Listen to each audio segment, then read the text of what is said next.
அன்பும் பண்பும் பாசமும் நேசமும் நிறைந்த நட்புகளுக்கும் உறவுகளுக்கும் என் இனிய காலை வணக்கம். இன்றும் நாம் முன்னாள் ஜனாதிபதியும் இஸ்ரோ விஞ்ஞானியுமான டாக்டர் ஆப்பா ஜே அப்துல் கலாம் அவர்களை பற்றி பார்ப்போம். ஒரு விமானத்தில் நீங்கள் பறக்கும்போது கீழே பார்த்தால் மனிதர்கள், வீடுகள், பாறைகள், வயல்வெளிகள், மரங்கள் அனைத்தும் ஒரே மாதிரியான நிலப்பரப்பாக தோன்றும். ஒவ்வொன்றையும் வேறுபடுத்தி பார்ப்பது மிகவும் சிரமம். இப்போது நீங்கள் வாசித்து வந்த விஷயங்களும் அதே போலத்தான். அதே போன்ற அளவை பார்வையில் தெரியும் என் வாழ்க்கை காட்சிகள் அவை என்று டாக்டர் அப்துல் கலாம் அவர்கள் தன்னுடைய கடைசி வார்த்தைகளாக கூறியுள்ளார். இன்னும் இருக்கிறது, என் தகுதியே எனக்கு சந்தேகம் தருவது, அதன் பெருமைதான் என் பயம், என் தரத்தோடு அது முரண்பட்டு தோன்றும். கவிதை வடிவில் இது எழுதியிருக்கிறார். முதலாவது அக்னி ஏவப்பட்ட காலகட்டத்துடன் முடிவடையும் கதை இது. வாழ்க்கை பயணம் தொடர்ந்து கொண்டே இருக்கும். 90 கோடி மக்கள் கொண்ட ஒன்றுபட்ட தேசம் இது என்று நாம் நினைத்தால் எல்லா துறைகளிலும் இந்த மாபெரும் தேசம் மகத்தான சாதனைகளை படைக்கும். எனது இந்த கதை ராமேஸ்வரம் தீவில் மசூதி தெருவில் 100 வருடங்களுக்கு மேலாக வாழ்ந்து அங்கேயே மடிந்த ஜெயினுலாபுதீன் புதல்வன் கதை. தனது சகோதரனுக்கு உதவியாக பத்திரிகைகள் விற்ற ஒரு சின்ன பையனின் கதை. சிவசுப்பிரமணிய ஐயரும் ஐயாத்துரை சாலமனும் பயன்படுத்திய ஒரு மாணவனின் கதை. பண்டாலை போன்ற ஆசிரியர்களிடம் கல்வி கற்ற ஒரு மாணவனின் கதை. எம்ஜிகே மேனன் கண்டுபிடித்து பேராசிரியர் சாராபாய் பட்டை தீட்டிய ஒரு பொறியாளரின் கதை. தோல்விகளாலும் தடைகளாலும் சோதனைக்கு ஆளாக்கப்பட்ட ஒரு விஞ்ஞானியின் கதை. அறிவு கூர்மையும் சிரத்தையும் கொண்ட மிகப்பெரிய அணியின் பக்கபலம் பெற்றிருந்த ஒரு தலைவனின் கதை. இந்த கதை என்னோடு முடிந்துவிடும். உலக வழக்குப்படி எனக்கு எந்த பரம்பரை சொத்தும் இல்லை. நான் எதையும் சம்பாதிக்கவில்லை, எதையும் கட்டி வைக்கவில்லை. என்னிடம் எதுவுமே கிடையாது. குடும்பம், மகன்கள், மகள்கள் யாருமே எனக்கு கிடையாது. ஆகா, எப்படிப்பட்ட மனிதன் நம் நாட்டில் வாழ்ந்திருக்கிறார். அதுவும் தமிழ்நாட்டினுடைய கடைக்கோடி புண்ணிய பூமி ராமேஸ்வரத்தில் வாழ்ந்திருக்கிறார். ராமநாதபுரத்திலே ஸ்பாட்ஸ் ஹைஸ்கூலிலே அவர் படித்திருக்கிறார். நான் கல்லூரியில் படித்ததும் அங்கே தான், ராமநாதபுரத்தில் தான். அது என மகிழ்ச்சியான காலமாகத்தான் இருந்தது. அது மட்டுமல்ல, நான் வேலை பார்த்து 3 ஆண்டுகள் அங்கு வேலை பார்த்து என்னுடைய பணியில் இருந்தேன், உதவி கணக்கு அலுவலராக. அந்த காலமும் பொற்காலம்தான். நல்ல ஒரு புண்ணிய பூமி என்றால் ராமேஸ்வரம் தான். அந்த ராமேஸ்வரத்தில் பிறந்த ஒரு புண்ணிய மனிதன், மறக்க முடியாத மனிதனுங்க. இந்த நேரத்தில் பேசிகிட்டு இருக்கவங்க அவருடைய ஆத்மா சாந்தி அடையட்டுங்க. இந்த மாபெரும் நாட்டில் நான் நன்றாகவே இருக்கிறேன். இதன் கோடிக்கணக்கான சிறுவர் சிறுமிகளை பார்க்கிறேன். எனக்குள்ளிருந்து அவர்கள் வற்றாத புனிதத்தை முகந்து இறைவனின் அருளை எங்கும் பரப்ப வேண்டும். ஒரு கிணற்றிலிருந்து நீர் இறைக்கிற மாதிரி மற்றவர்கள் என்னை உதாரணமாக எடுத்துக்கொள்ள வேண்டும் என்று நான் விரும்பவில்லை. இருந்தாலும் ஒரு சில ஆத்மாக்களாவது உத்வேகம் பெறக்கூடும் என்றும், ஆன்மீக உணர்வு நிறைந்த வாழ்க்கையில்தான் முழுமையான திருப்தி காண முடியும் என்ற சமநிலைக்கு வரக்கூடும் என்றும் நம்புகிறேன். இறைவனின் கருணை தாசன், உங்களுடைய பரம்பரை சொத்து. எனது கொள்ளு தாத்தா அவுல், தாத்தா பக்கீர், அப்பா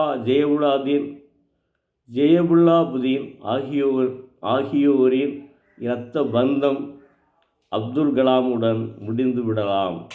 ஆனால் ஆண்டவனிடம் கருணைக்கு என்றுமே முடிவில்லை, நிரந்தரமானது அது. அப்துல் கலாம் அவர்கள் இறை நம்பிக்கை உள்ளவர், அதை யாராலும் மறுக்க முடியாது.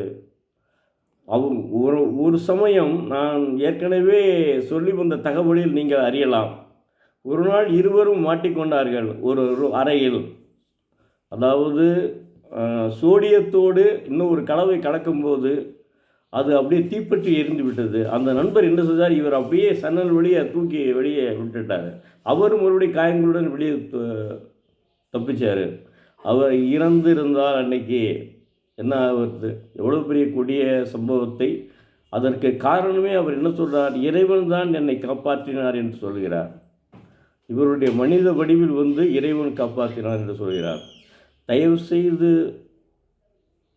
இறை நம்பிக்கை வேண்டும். என்னை பொறுத்தவரை நான் இதை பேசிக்கொண்டிருக்கிறேன் என்றால் அது இறைவன் கொடுத்த வரம். என்னை நீங்கள் எடுத்து சொல்லுங்கள், இப்படிப்பட்ட நல்ல மனிதர்களின் வாழ்க்கையை மக்களுக்கு எடுத்து சொல்லுங்கள். படித்திருப்பார்கள், எத்தனையோ மனிதர்கள் இதை எத்தனையோ படிச்சிருப்பாங்க. ஆனாலும் நான் சில மனிதர்கள் படிக்காதவர்கள் கூட இந்த புத்தகத்தை படிக்காதவர்கள் கூட இருப்பார்கள், அவருக்காக எடுத்து சொல்கிறேன். ஆனால் ஒன்று, தயவு செய்து நான் சொல்வதை மட்டும் கேளுங்கள். எல்லா இறைபக்தி உள்ளவர்களும் மனிதர்கள் அல்ல. அதே சமயத்தில் தவறு செய்யாமல் இறைவனை வணங்கினார், இறைவனை வணங்காவிட்டால் அவனும் மனிதன்தான், அவனும் நல்ல மனிதனே.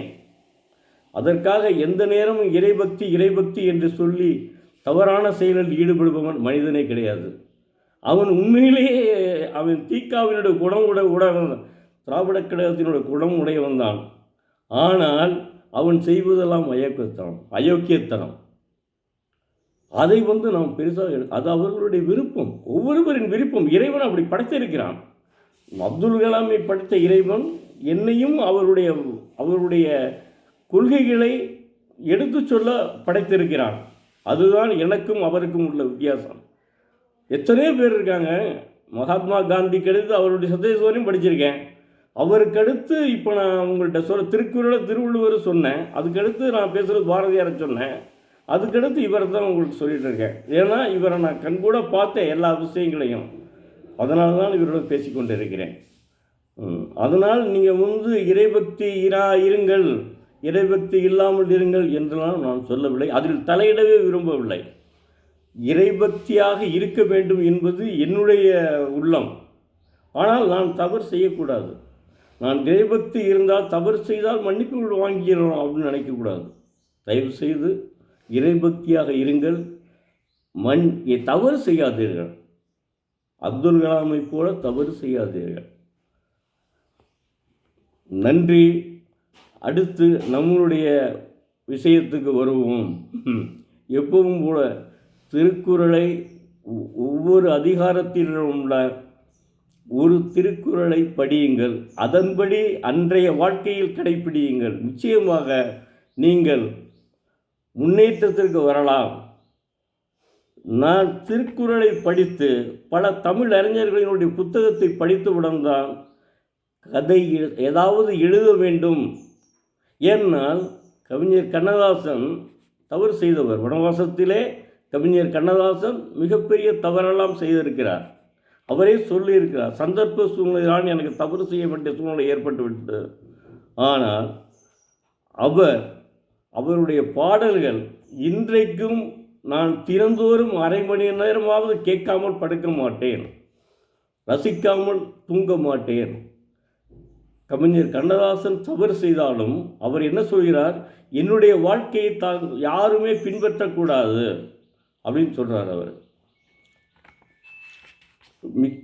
அதனால் தாங்கள் அனைவரும் தினமும் ஒரு திருக்குறள் படியுங்கள். திருக்குறள் படித்தால் உங்கள் நிச்சயமாக வாழ்க்கையில் வளம் வரும்.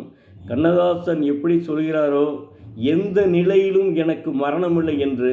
ஒரு எழுத்தாளனுக்கு எந்த நிலையிலும் மரணமில்லை என்பது உண்மை.